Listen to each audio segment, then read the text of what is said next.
Hello children, welcome back to the next session of English grammar.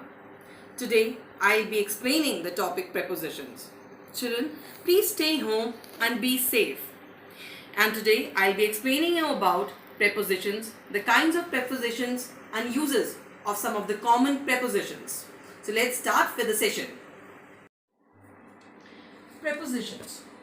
As you all know, prepositions is a word placed before a noun or a pronoun to show its relation with other words in a sentence.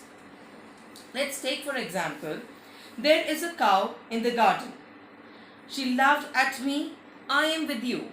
In these sentences, the preposition in, at, with, they actually tell the relation with the other words in the sentence.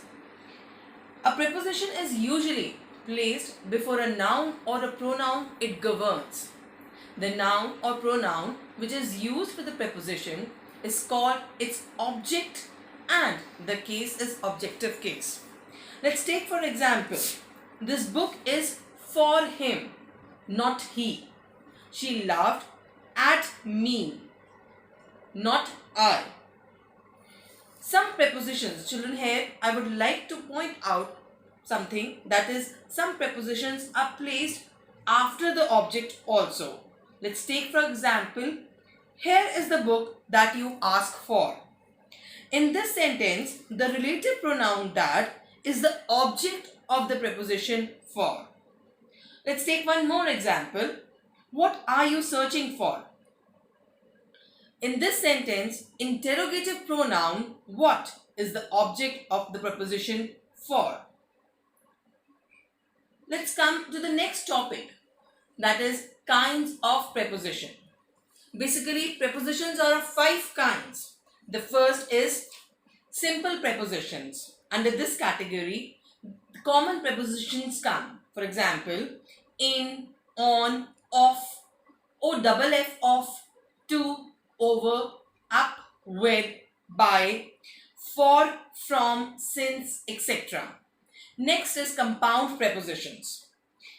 For example, without, within, outside, inside, into, until, against, about, before, beneath, beside, below, between, across, etc.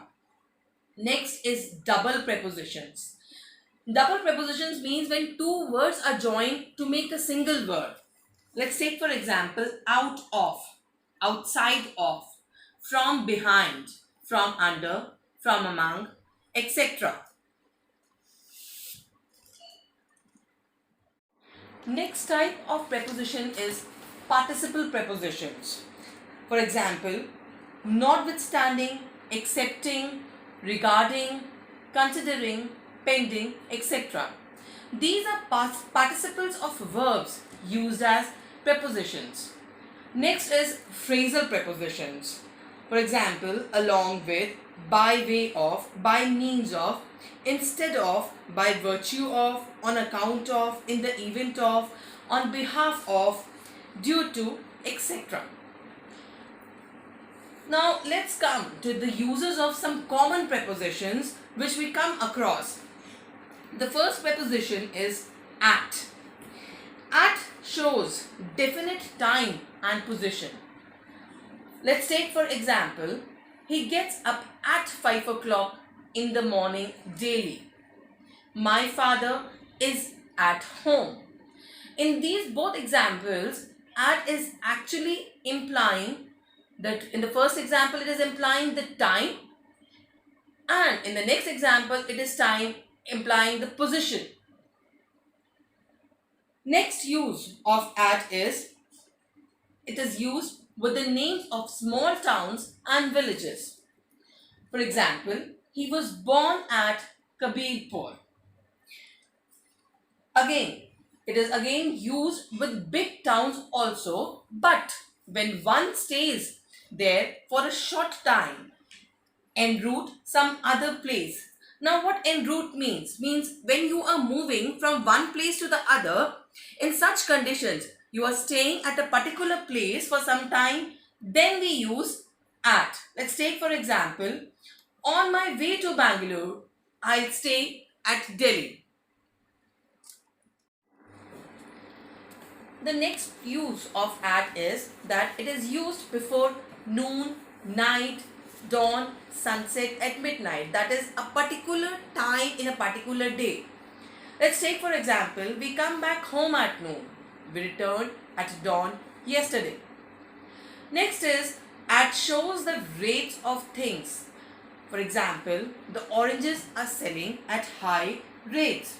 The bananas are selling at 20 rupees a dozen.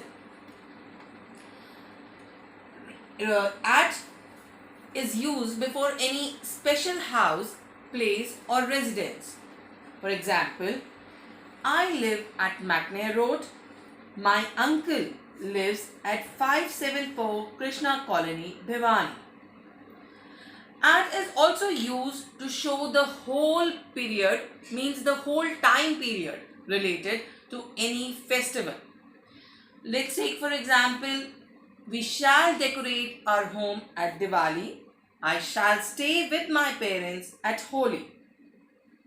Next use is at is used before the beginning or at the end. For example, the principal welcomed the gathering at the beginning. There is a comprehension exercise at the end of each chapter. Lastly, at is used to show point of time, that is at a particular time.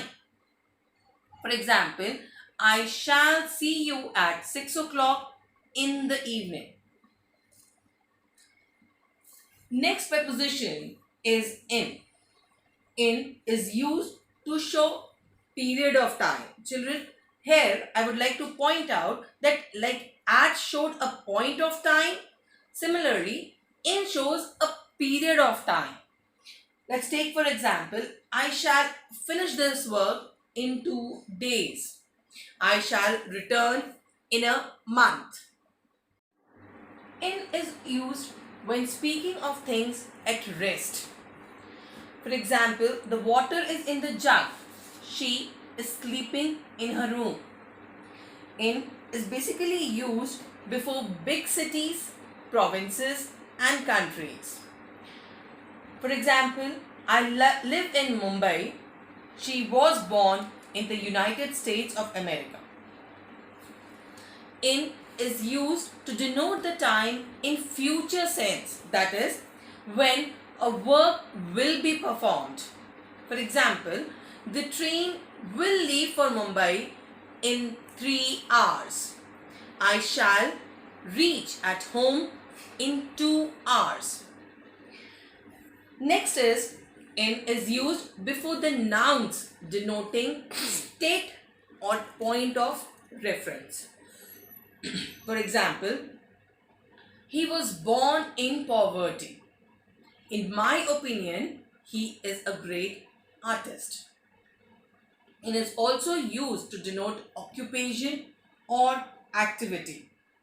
Let's take for example, my father is watering the plants in the garden. Lastly, in is used to denote towards dresses. For example, the bride was in gorgeous silken clothes. The students were in their proper uniform. Next preposition is into. Into basically shows some movement from outside to inside. Let's take for example, Ram jumped into the swimming pool. Ravi got into the train hurriedly. Children, into also denotes change from one state to another. Let's take for example, translate the following English text into Hindi. Change the direct speech into indirect speech. Now children, here the first and foremost question which arises is how to differentiate between in and into. For that, let's see this example. The cat was in the kitchen. The cat came into the kitchen. Children, here in the first sentence, In actually shows rest within, but into shows motion or movement in words.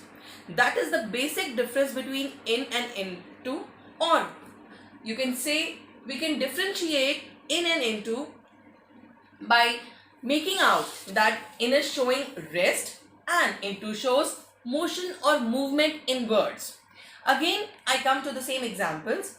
The cat was in the kitchen, that means it was already inside the kitchen. But in the next example, the cat came into the kitchen means it is showing movement, that is the cat is coming from outside into the kitchen. Children, the rest of the prepositions we will be explaining in the next session. Thank you.